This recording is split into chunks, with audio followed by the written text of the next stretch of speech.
Hey.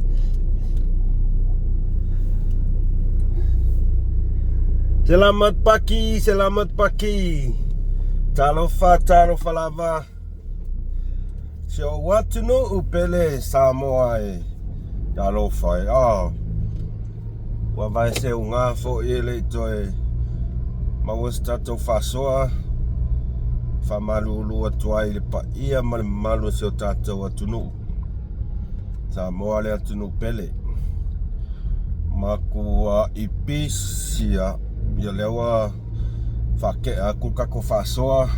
au anga ia ku lunga luenga o ngai fai sipisi fo yo ngei pata penanga ole famoe la so taia ole ala onga ia la pisa mako vaenga ole sport department inka penganga me uma ole cross country kai au kamatia onga ala pise ia fai askele ngadwenga ai fatalo fatulpa ia malo se tato atenu ile suafa manu malo Yesu Keriso lo tato ali faola boko e valo mai foi mu kole ilo pulokua esa oi me ya Victor oile ai Natasha e ma ile vai ele ma inu ma le loko ya mai o tau le nei vaenga le aso ia lea ua afal fitu tae ao o le as Fialelei ia matou nei vei ia le alofa o le atua vei ia lona agalelei ona o lana pule faasoa o lana puipuiga ia i tatou lana fanau tatou aulia mai ai fo'i le faiʻuga o le nei masina fefe sole ua ka fokisi masi ua tā fo'i le Keresimasi kafia alua e samunta so le ai e le iloa skoga le iloa stonu tinā matamā matua se o tatou atunuu o amai outou lenei aso ia tatonu o loo maua pe outou le soifua ma le lagi e mamā malo lava le ona saʻi malo lava le nofu tatalo mo i matou le fanau ia o alo atu foʻi ia matou tiute ma feʻau i le aso ma le aso e faapena foʻi ia paia o le ʻaufaigaluega totofi a le atua tou susuga i faafeagaiga ma tou faletua ai mai se lava le nofa alo malo lava le galulue malo le tauataʻi malo le ona saʻi MUSS ma na paaga faafetai tele le ona saʻi faafetai le lagolago i le uma lava le agaga faafetai MUSS ma le faasoa ia te outou uma lava e te sai ma tou lagolago ia i le faasoa faale aʻuaʻu foʻi a lenei auauna tatou te faasoa i le aso ma le aso lua aso misi a tatou faasoa ia viia le atua ua toe maua ne avanoa e toe maua i foʻi se tatou faasoa kei ale aisia koe aisi pupula i luma le akugu ia ai ana i mataupu tatou te faasoa i lenei aso ia tonu e le umi foi oi o lenā ua amatalia mai sauniga o le seina o le tatou lulu auā le saʻiliga a le amiotonu ke le akala le au fai titio au tau faaleaga au lenā ua taunuu kaugu o le mea ala me kelei kalagiga rokoleaga kaufaaleaga lulu ona na ko kelei mafaia se mea faapea e misi ko aga kaufaaleaga ae le ko kelei mafaigi mea ia amuia se o le malo le Land Cruiser ma le SUV. Ya, o ai lava o le mau failonga nei aso ia le tua. Au ana mita ai fa fo ile vi inga le tua. Ona o fa manu yanga I ona taimi. E sau lava taimi ia malo o lo taimi. Mele fa kuai. E se taimi o le tua e se taimi tangata. Yo ai la ngala laki le Land Cruiser. Ai mai se ko suru afekala ya fa fetai ile pa ia committee ona fai ona fa tau nuina fa tau nuina ke la kala le fa ko sa ticket ele ai la se mera fai ki oi fua ya ai le lo pe ke wali force so ka inga I sa mo ngai malo fa ko fo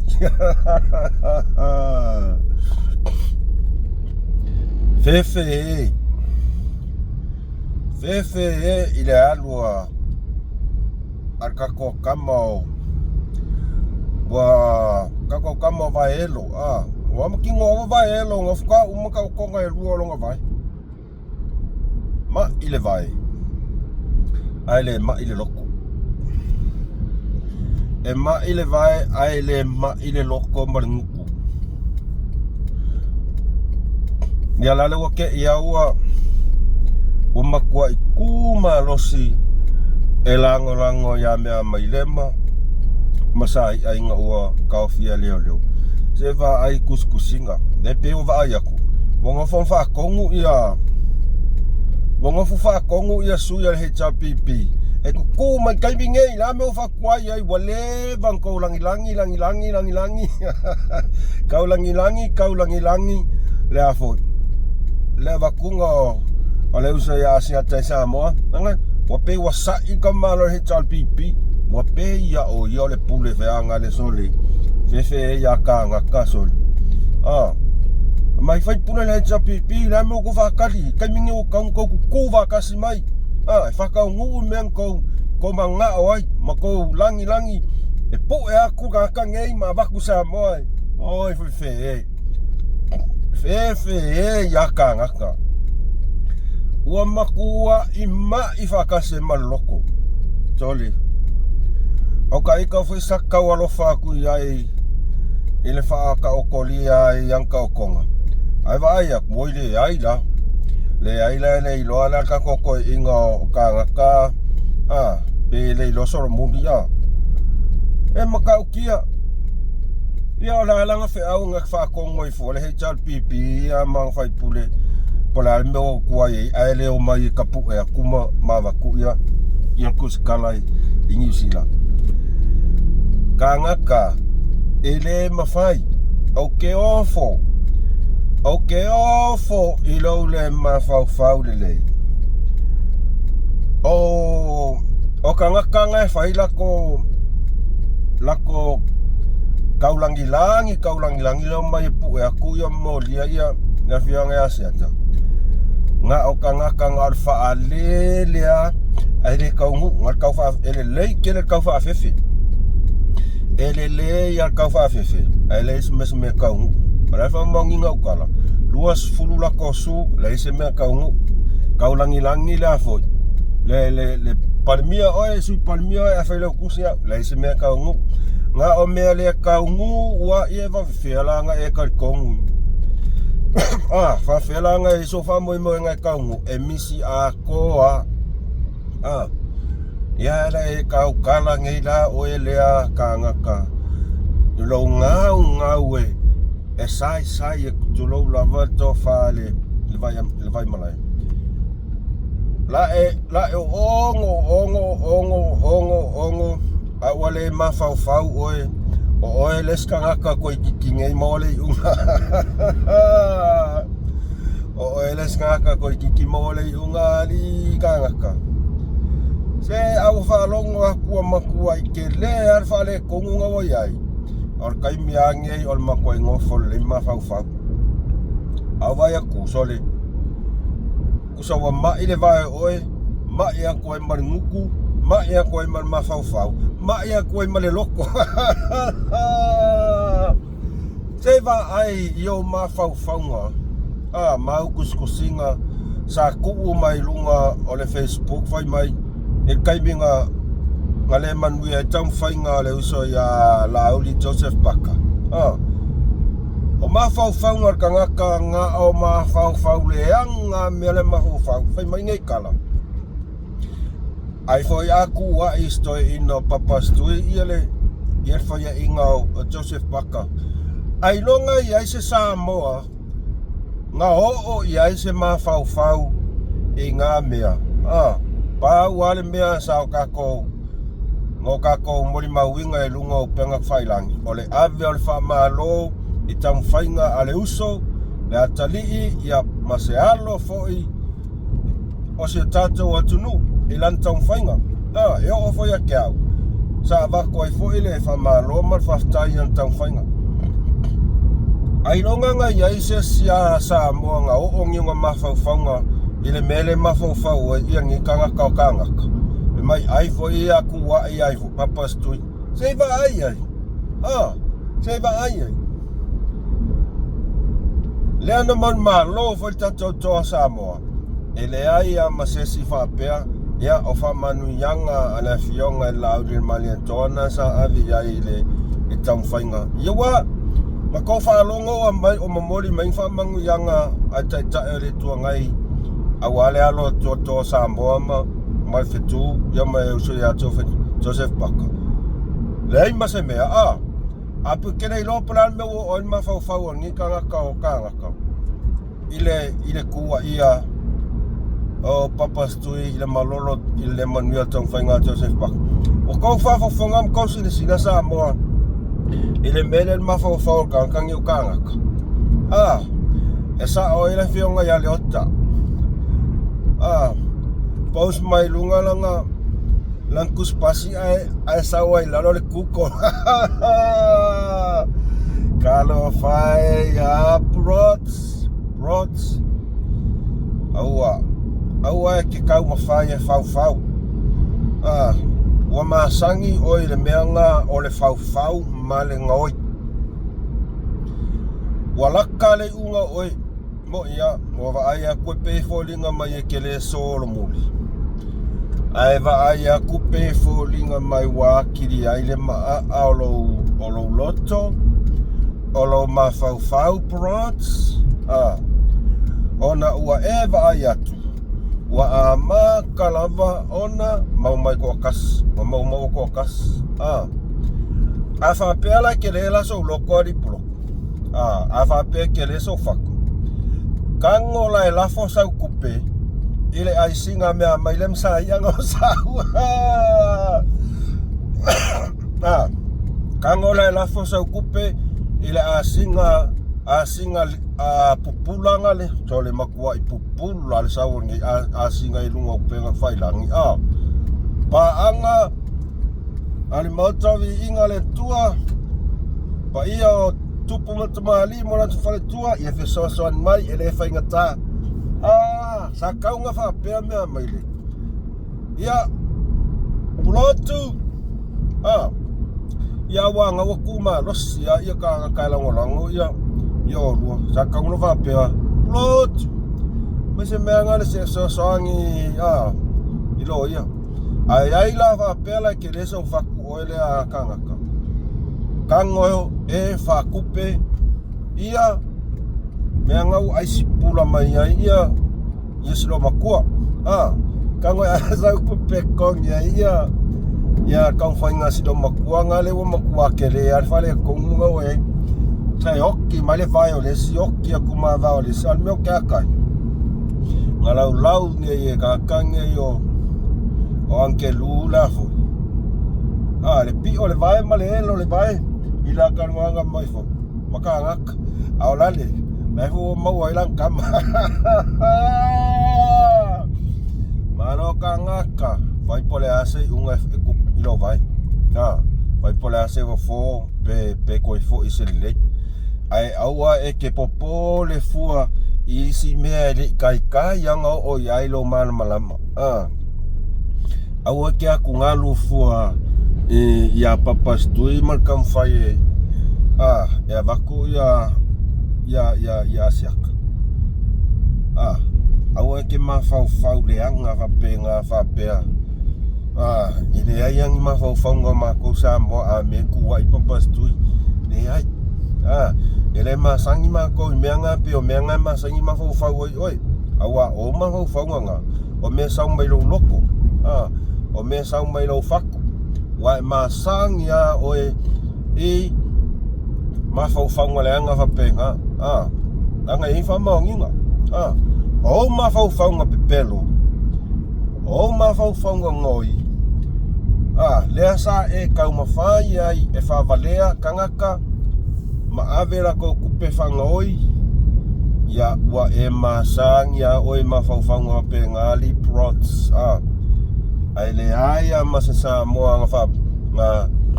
le ai mases ai masamo va pe kuwa ikule epa ma ai okay ofwa yesu ya HRPP tu low level le va nga fa fai okay ofwa wia isoi fai pule HRPP fa sa o mai lo pulo ele sa fe au menga nga lo malolo mer fa kongol ka pe ya o la o pe ya o la ya foi o ia pune le HRPP mai fai pune le HRPP la me kwai wa kan ko kula e fai le me sa ko sa ko ngau ia e vaku ia sei va ai ia prots maka ukia alu e ave sa kupe e so songi ai singa siunga ni ingau sa Befa pele ke le so loko nga wa le va ya ku wa makua kwa ile lei ya lango i siungari makua ile lei ya lango i siungari ya lula i avisa kupe nga wa aisi masilo makua aisi pupu la mai asi me ai lungole mai mo aku le lalo langi ako ya ua le male mativa ele va pe va yaku excuse ele va pe va yaku o me o va ya kwa ua makakuanga ya wantila o feala ya remands ya oi fola kali oi foi kali oi fola se kali ole ase me karosia ia faianga susu enga mala mi kong karosia ia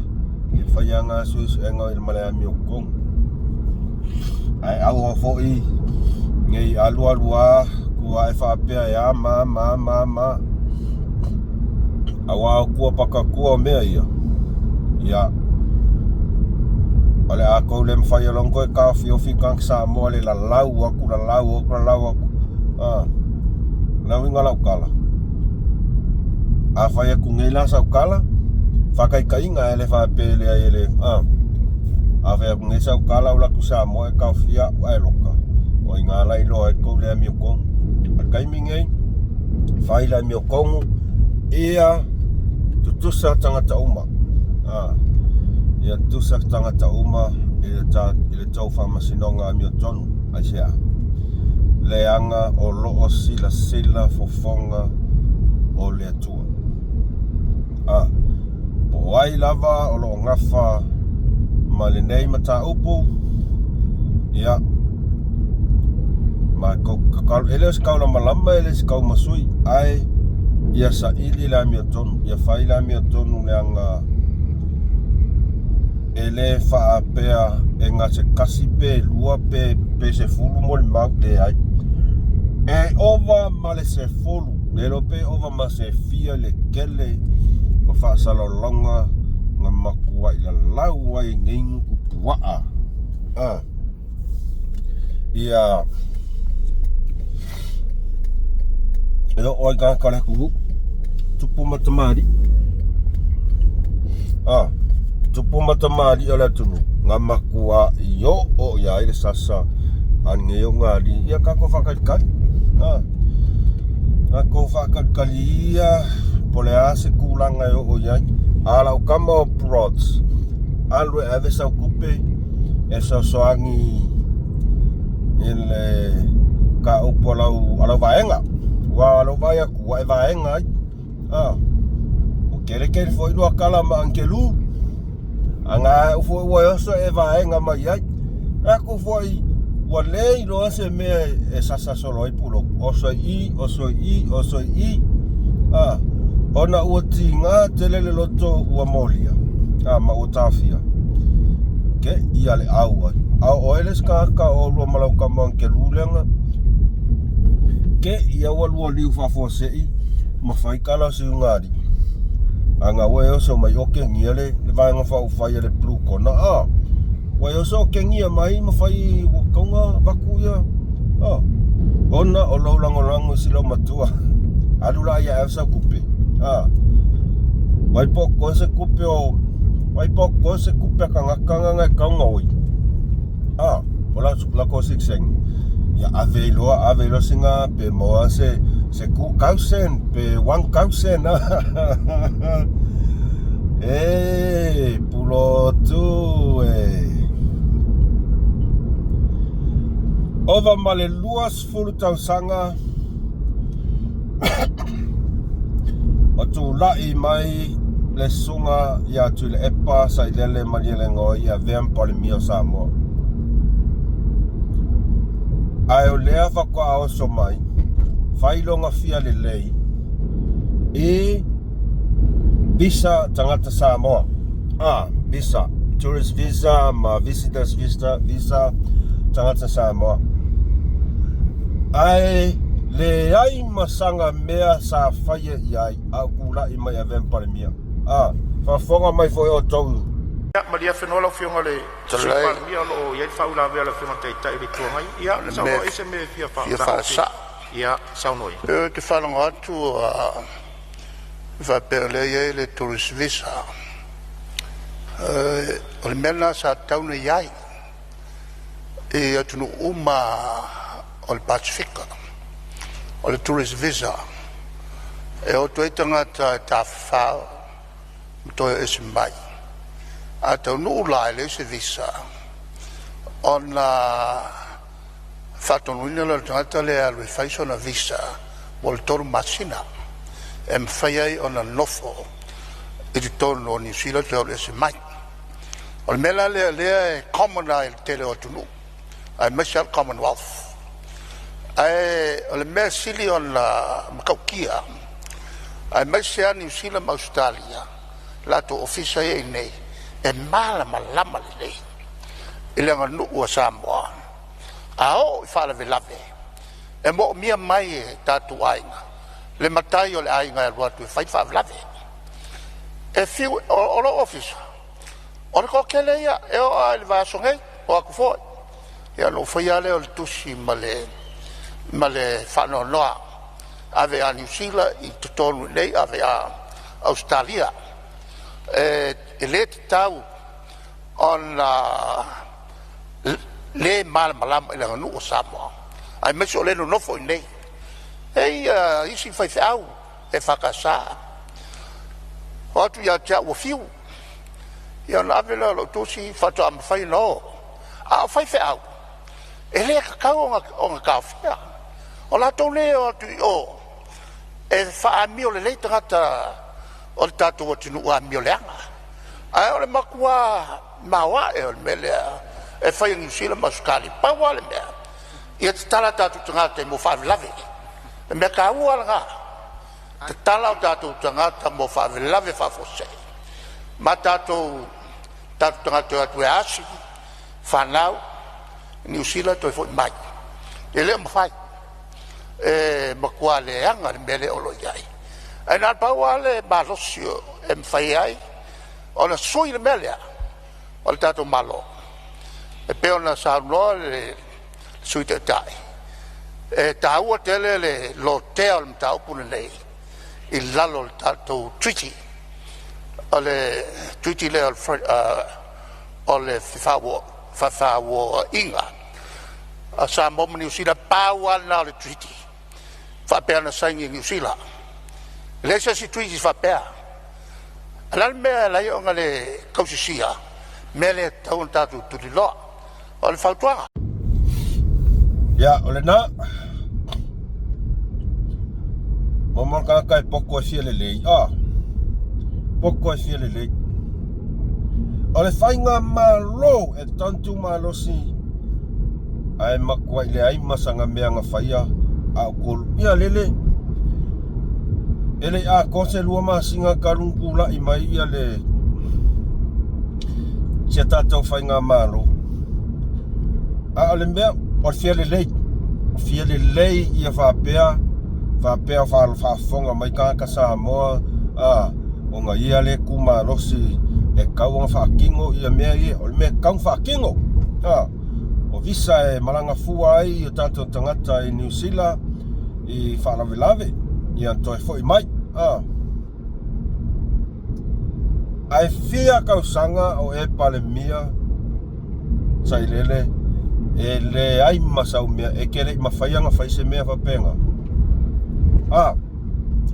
e kele mafaia le fa kwa ele a kose se kolma singa le alfainga malo le sa wo la Fialelei nga sa wai fa mai o mea umaia ole malo e te tau o nga lua ia o e kalo fai ia papas tuizol kalo fai ale me ere ngai ko inga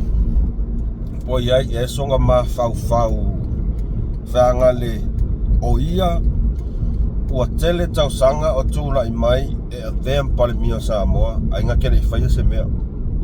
lele ua oso Fialelei mai fo ele a foi ia e kaunga mea treaty of friendship mangi usina lele fo ua oso Fialelei mai fai mai o la kounga o fai il mea lea se va ai o fafa le si pelo i lungo le si pelo ale mea mi piko sidinga le angai ua makua i onga pepelo maonga ia ole ngia le atunu ole ngia le atunu o Samoa ale mea la le ka o pelo alo nga fia le lau pepelo isi lau pepelo isi o langa angava le sa amaka mai kaimi o foi o road show lau pepelo lea ai nga kei lolele o mea uma la ke saungo iai e pepelo uma lele wo o kongo ole mauka fongo palmingi o lau ai le makwai loa kwa makua i pepelo le mafau ngi ko inga so e pepelo e lai masanga mea nga fai le siksengi lea ale wo so Fialelei mai i free visa makawa ngau le malo le me kau ngalu le malo nga ngalu ai e sau fas pau afuas kasinga nga kau fai ia le isa au e kula i mai a vema no misi a koli papa ala me lo ia kaimingi ole ala Fialelei le o ia kaimingi o sau pe kau kongkong i mai lo Fialelei lumo mata le tunu ola kala lea ele kai onga uma ele kai nga kukula kala lea papa ele to e taltol nuina oe e tangata le tunu ele ai masesi e koi kat kongi aku oi nga o ngai vae nga la iki anga le kat kongi ya mar ko vae e ke fiu e koe fai maingi si mea e koe manga oe fo na ka ungal me fa fo linga e fa valea ila ku ne ai wala valo fa valea le ku e lo koe valea le ku kai minge yo lo pumong yanga la ku la i mai ile ova maluas fo ka sanga o palmia e lai masau me nga fa ye six sengi ma visa nei masau me Ai awala koe osa mai kaimingi pe whaala mai e ke wa aia kulo lawanga lua le malo osa mai loa kau whai mai so langu whai mai o mea kau whai al malo wa ai wa levanga fufuan malo faulo wa iai ngei le langa lua ai a whai ele ai masau meanga whai iai ia waia awala koe kau kala i meanga aua koe kau kala i meanga pea wha pea kei loa ele ai masau mea se kasi a meanga e kau kilkilo ia ingi whaingongi lisa lua su kor kau sanga o ven parimia ele ai masa mea wha pea ngau whaarunga koe ongi visa free visa alelewa sau whaali mai longa Fialelei lumoraka o meanga e kali ai kusa o mea mo o maa lie koe inga sori o maa lie pei wa ngalo ya papastui o mea umai o kau kalai o mea nga kere i whaia o mea nga kere i whaia langa o ka ngaka e lei kai anga lofa le kungu e lei pole le kungu o ka ngaka sa mga whaapiko o ka ngaka sa mga kuanga ia nga ia na le wingo lau kala ko kiki umam ka ngal wengo malo a velang whanga o ka ngaka e kau iai e lei popole iska ngaka o le whamau inga ngā lau kala e le os ka ngaka e lofa mongi la kungu lea lau o kau sau e kau whaalalangu mai whapeo ngā ia ngā ke amanga ia ka ngaka le kungu ai o le mea piko siringa leanga ua too little too late ta papa ua too little too late ua sila fia le malu le tunu ua no fauta le malu le tunu i lo sasa sa e sasa mai le kungu au e kula i mai ua koe langonga koe ala le alo whaia oe so se kai mea kula i kongo le mau ka whonga le palemeng e leia mase mea le leia e ke kau kalai ngā le pā wale mea lea i loa koe kāka o le whaali mai o lo poko o le whaali mai o lo malamalama malo kau mawhaia e ka i ale whai ngā malo i whai ngā whaavai sa e ka i ale whai ngā malo no way sorry as to nati papa o le koe kau liau ngā o mea sau ki ama mea mafu mea ngā sa e whaia o le koe kau lia la whai ngā malo fau pau le mea ia kou whaalongo le lei mauskai e whai ngā whaavai ale malo fau lea watulai mai ia se sila i fo ilan tunu po le ase ata mai o tau whainga al whaavai fau o tau whainga malo fau lo e kaimingei awa ele o oe e te whaia whaiunga o tangata le tunu o e whaia whaiunga e ala le lantau whirwhiringa a whaia la o le whainga ngā ko meanga e whai o le whaali ma ko maramalama ma pe fōringo mai ko keke ma ko kong whai whaaleanga tau whainga le kuma al whainga malo o la ukala sa alo whai aku ia oe papa o la koe karare whai aku ia oe e o mai lei unga e le koe ku mai ko whainga malo ngā si o walo whala i lauru po o ngā le pēla ngaraka kia e umala lau langere kofo miniska lau whaala e whea koe fōi ai wakaunga sui kou taun sui whai se mea ia sisila atu la tunu wa amakang kou skai kou whaalolongia so se mea e finangalo i en malo finangalo i en malo ai a whapea tot sila fia e se mea e kou sila koe sosoangi ai avel kua laro ai auar kua whaali a kurfia malo o le fia poko ma whaali ali mai le fia kausanga o kou ale mea lea fo inga whakalangoa mai fo i ka kolpo ole mea lea luas futausanga tona palemene lua oye ke aku le luas futausanga lea urpo oye ke aku le luas futausanga ia ole fesiri na ole ala lau mea nga whai mole i le kongo luas futausanga nga mole akungu e leise mea aise a leanga e ke le i o se kofi mingiska ole mea konguanga le i kakai kakaringi leo po ole whamalau mai anga lua sukausanga. E kaupupongi ai, le masias. Ai sea, wai lo le leia, le olanga le kofo, is coffee means ka, kosi sila koi means ka fo. Ele, mai, ia rire o mai a kam fo, ia wantira ia. Ele ole ata mai. Whamanianga le tua. Nau kalanga. Awana i o tau mita, mau tau whaamawalulunga il malosi. Nei. Awa. Se ale poko ia sau whaamalau mai.